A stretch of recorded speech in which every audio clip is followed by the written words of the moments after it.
This falls into the category of there ought to be a law.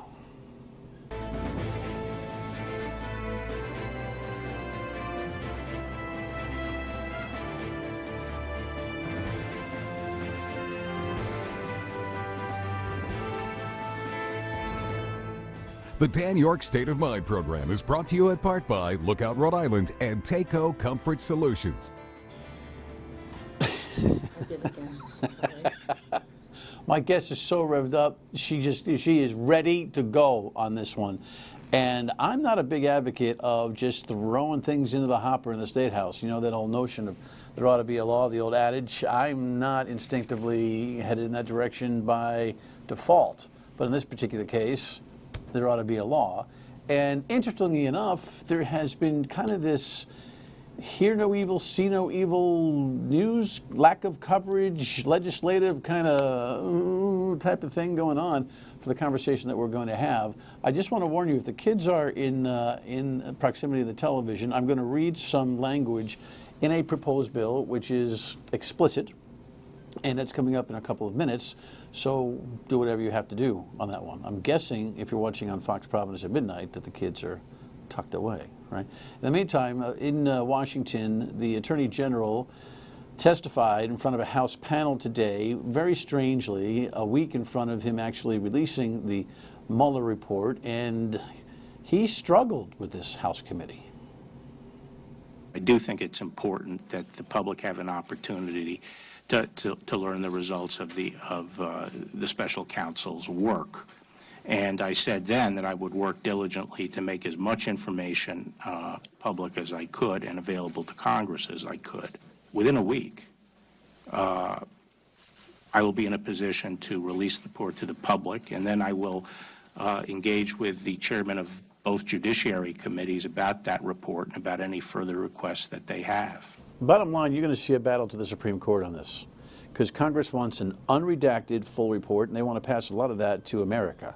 Now, confidentialities when it comes to our nation's security are important, and some other statutory confidentialities, but it seems to me that coming to Congress is going to be something that they are not happy relaying to us. Stay tuned. In the meantime, I remind you about some momentum that was built for the Fane Tower a couple of months ago. The Providence City Council Ordinance Committee has now approved the request for a zoning change, allowing what would be the state's tallest skyscraper to possibly move into the capital city. I believe that they're looking at this project on the merits, that it is a no-brainer. The city could soon be raising the maximum building height from 130 feet to 600, so New York-based developer Jason Fane could build a 46-story residential tower. Current plans have the Hope Point Tower along Dyer Street on the old 195 land. Back in July, the same ordinance committee recommended the full city council vote down the zoning change, but the city council then voted it back to committee. At each meeting, there were mixed feelings from the public. This is a once-in-a-lifetime opportunity. I'm opposed to the current height of the project. Councilman Brian Principe was the only vote against the proposal. He argues it would send a message to others that zoning regulations don't matter. He was always opposed. While many residents have testified saying the proposed building is too tall, a spokesperson for the project says it would fit in just fine. We believe we're going to design a beautiful building that will be consistent with the city of Providence. Happened last night. The design panel rejected the Fane Tower. This is the committee which makes recommendations to the 195 Development Commission, or Redevelopment Commission as the case may be, said too tall, too weird. So somewhere along the line here we're going to have some kind of a jump ball on the 195 Commission as to whether to go with that which has been legislated and that to go with that which is voluntarily offering opinions. If the consensus in the community is that it's too tall and too weird, it's going to be tough to build that thing. But I will tell you, the powers that be and labor want this thing badly. I am interestedly ambivalent. Does that make any sense? How can you be interested and ambivalent at the same time? Well, I am. It's really interesting, and I don't know. But I don't matter because I'm not voting. Let's go to the item of conversation here this evening. Here's a blog posted by our guest, Erika Sanzi, writes Good School Hunting. This is about teachers and their relationships with children. And let me explain this bill before I play any video for you. The argument here is that Rhode Island and Massachusetts, for that matter, need to close a gap when it comes to the consent laws for sexual behavior, right? So 16 is the age of consent. But I'm guessing many of you would have a real difficulty with the idea that your sophomore or junior in high school can have a physical relationship with a teacher. And so we have done something kind of weird here. Ms. Sanzi's, or Mrs. Sanzi's, advocacy has resulted in a strange bill. The bill is an addition to third-degree sexual assault language in the state, and what it adds is that any person acting or performing as a teacher, school employee or administrator, school bus driver, school contract service provider, or school volunteer with supervisory or disciplinary authority and engages in sexual penetration with a student over the age of 14 and under the age of 18 years is looking at third-degree sexual assault. Here's what Jim Parisi from Labor said at the hearing attended by just two. Quite honestly, we don't have an issue generally with the subject matter of this bill. Our objection is that teachers and school employees are being singled out, and we find that objectionable. If the Assembly wants to change the age of consent for everyone, go for it. We would obviously have no objection. But you all hopefully appreciate that there are lots of adults who are in situations, whether it's a workplace or organizations, having contact with youth under 18, and if they're going to have sex, why should it be a crime for school employees but not for other folks? So we don't understand why the bill doesn't cover store managers or clergy. Why doesn't the bill cover volunteers of community organizations? And no disrespect, but why doesn't it cover the legislature? Because you're not custodians of the kids for 184 legislated days, 7 days a week. I think the store manager does not have the same kind of relationship with the store clerk, sort of. The mover and shaker behind this bill was trying to explain a bunch of perspectives. The deterrent that the gentleman next to me talks about is, yes, they can lose their teacher license and they can be fired. But that just means that they jump to Massachusetts, Connecticut, New Hampshire, Vermont, or anywhere else in the country, and they're able to get another job teaching and preying on kids. We're one of the only states in the country to have it currently in this position. Most states either have a consent law of 18, so they sort of avoid most of this, or they have laws that have a specific clause about people in positions of authority with children. It's crazy. It is crazy. But 2 years ago, I was saying the same things and nobody was paying attention, so. How did the bill end up being presented? So I had done advocacy, essentially stumbled upon this information doing research for a different piece about someone that has nothing to do with Rhode Island. And I discovered this gap, and so I started to write about it. And then Emmanuel Macron was voted president of France, and then he had married his teacher, so it kind of became an interesting story at that time. I think that's when you and I first talked about it. And I just began writing about it and talking about it, and was in the Providence Journal about it, and couldn't get any traction. I was tagging lots of people on Twitter, particularly women legislators who I thought would care about this. Couldn't get any responses, no traction, nothing. And then when I had emailed my rep, my state rep is Alex Marzolkowski. He was in his first term as a state rep. He was on it in like 24 hours. I had a response, and he was already working on it. He thought this was, I think, an obvious, oh yeah, we need to fix this.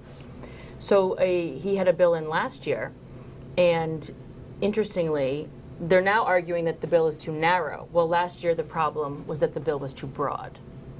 So last year, my understanding is the ACLU objected because the bill included all adults that were in loco parentis. So essentially all adults in charge of children, in the care, who take care of children, positions of authority, etc. They were all included in the bill last time, and that was objectionable. So this session, my rep puts the bill in again, and it's narrower because he's been sort of signaled, I think, that it could pass this way. And now the objection is that it's too narrow and it should include everybody, including adults who have nothing to do with kids at all. Yeah. You got that? So when we come back, we'll dig into what this is really all about and how real it really is. Stay with us. Take offense to, we're under siege in many ways in the education profession for a host of reasons.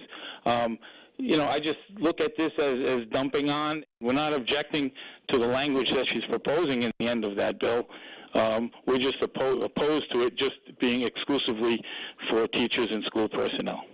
As the head of the, one of the leaders of the American Federation of Teachers here in the state, who joined me on the radio on Friday to say that, meaning in this discussion of trying to close the loopholes on sexual relationships between teachers and students, the teachers are saying, hey, listen, we're not the only ones. Weak argument because? It's a weak argument because neither he nor James Parisi actually show any concern for students to whom this is happening, and they show no outrage. They almost imply that this isn't really a problem. Like, I get it, kind of, but no big deal. The second reason it's a problem is he said that us wanting to protect students is equivalent to dumping on teachers. That is the most self-serving statement. And again, is further evidence that this isn't about doing what's best for kids. I should remind everyone that Erika writes this blog, Good School Hunting, now, but is informed by how many years as a teacher?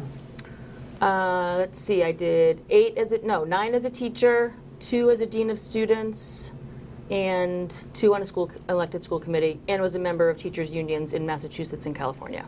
Okay, so been there, done that. When you talk with your fellow teachers, and I'm sure you have a pretty highly networked community, do they feel the same way as the union leadership seems to think about this? Absolutely not. Not only have they been the most vocal about how despicable they find this, the concept of this, and admittedly many of them thought this already was illegal, they assumed that it must be, but they have used words like baffling and appalling after watching the statements made by the leaders of their collective bar, of their unions. But they are talking to you in your echo chamber. What does that mean? Where are rank and file teachers stepping out to say something about this publicly? Well, I suppose you're right in the sense that, Facebook isn't a public forum, although I suppose it is sort of a public forum. But again, I would make the argument. You have identifiable. No, people union know I hate the whole Facebook debate. But I know you do. But I know you utilize social media as a real tool.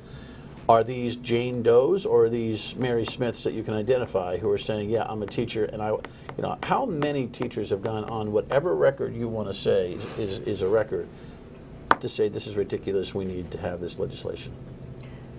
Well, I don't have a number, but I haven't had any teachers or school employees who have commented on it. I haven't had any of them think that this is okay. I've had all of them have major concerns about the positions taken by the unions, including a principal and school board member from Massachusetts who he said he had to shut off what he heard from the testimony or the comments on your radio show because he found it so gross and sad. And he has since said that if anyone should be leading on this, he thinks that it's the educator community. Yeah, it seems to me that this is a really weak argument on the part of educators who say, hey, listen, we're not about Mr. Jones doing the nasty with 16-year-old Alicia. And let's remember, by the way, that. But really, anybody else could be doing it, so you got to get them as well. It's a reprehensible argument. Ridiculous. And also, let's remember too, this is not unique to male teachers and female students. In fact, the numbers they're not equal, but it is a large percentage are female teachers with male students. Well, all you have to do is read barstoolsports.com. I don't like to read that. Where there's a guy there who scorecards and on a pretty regular basis, because the stories nationally come up on a pretty regular basis, where female teachers are scored for their execution of the plan with teenage boys. Now look, you know, I used to be one, and there were a couple of teachers who were lookers, and we all chatted in the locker room about who would if they could, and all that kind of a thing. And so there's a gender bias just in society about this kind of stuff. But as a mom of 3 boys, you're appalled about that, certainly. And if you put your mature hat on, you should be, correct? Mm-hmm. Yes. Yes. In fact, my sense is that moms of boys are as concerned as moms of girls. I mean, in this conversation, the concept, the idea that you would entrust your children to adults, and by the way, you're doing it because you're compelled to do so by law, and then something like that could happen to them at the age of 16 is unconscionable. We'll talk about, we don't have any data on how many in Rhode Island. But I'll tell you, the radio show the other day, there was more than a couple of anecdotes, and we'll talk about the real life situations here and how other states have actually figured this thing out. Indiana and Texas, to name 2. Stay with us. I am absolutely 110% not saying that this bill should go away, this bill should not happen. I don't have a problem with the bill. I have a problem with the verbiage. So if we change or massage the language to be more inclusive and say including but not limited to, and talk about if there's a relationship, then that's the issue. That's Mary Beth Calabro, the Providence Teachers Union, who I think was a little bit more sensible about this bill, very simple bill that adds to third-degree sexual assault any educator who has penetration with a teenager between 14 and 18. Remember, the age of consent is 16.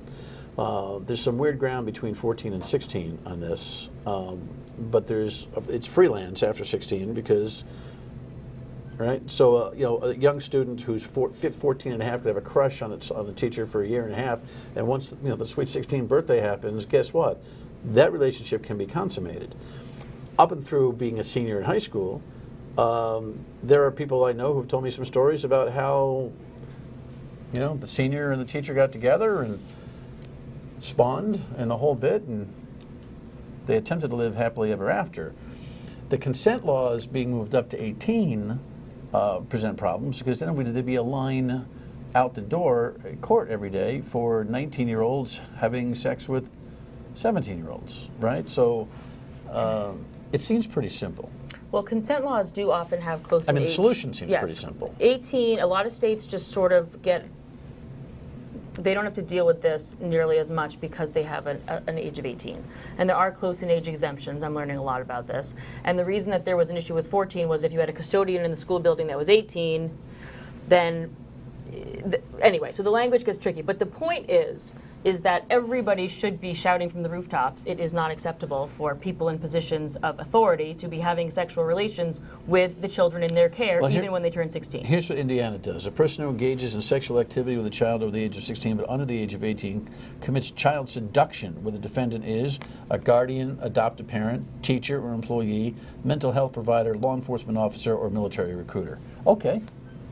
Broaden it out to that kind of professional environment. I also have the Texas Penal Code that talks about an employee of a public or private primary or secondary school commits an offense if the employee engages in sexual contact, sexual intercourse of any kind with students.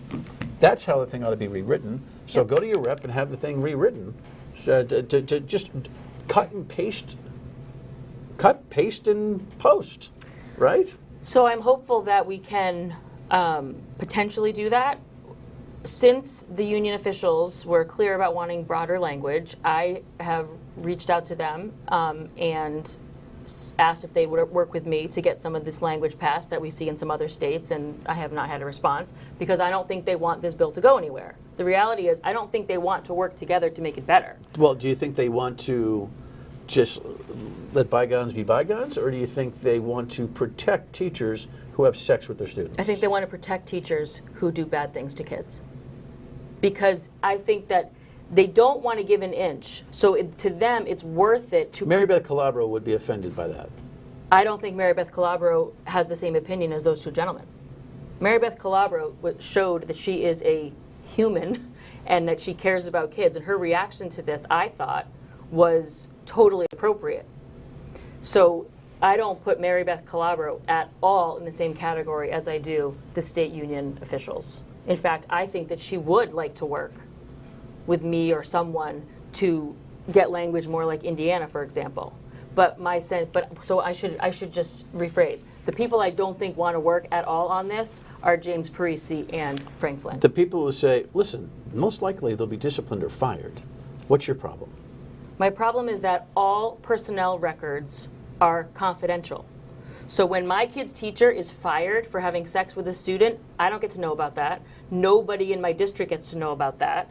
And all they have to do is go get a job in another district.